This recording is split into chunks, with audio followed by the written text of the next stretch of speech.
There was no announcement, like I said, there was no announcements made, there was nothing.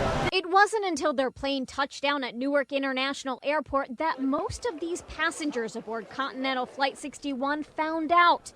The pilot flying their plane died mid-flight. I said, what happened? You know, we wanted to leave the plane. I said, no, you have to stay, you have to wait. I said, why?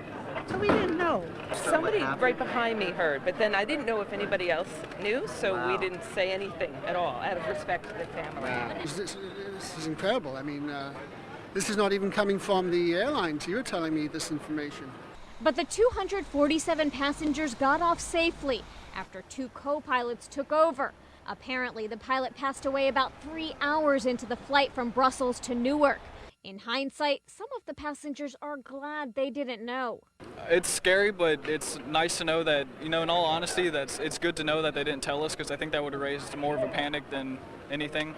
An announcement went out over the intercom requesting a doctor to the cockpit. One of the doctors who responded said the pilot was already dead. There was nothing he could do.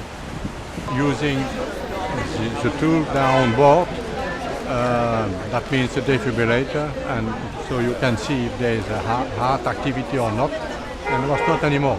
The 61-year-old pilot appeared to have suffered a heart attack. Although it may be alarming for the passengers on board, Captain Lee Collins says there was never really any danger since there are 3 co-pilots aboard the plane. When the pilot or captain became incapacitated, both the other crew members would then slide into their duty stations and continue the flight normally with no effect of safety being seen. Regardless, it was, to say the least, a nerve-wracking experience for these travelers. Bonnie Ghosh, The Associated Press, New York.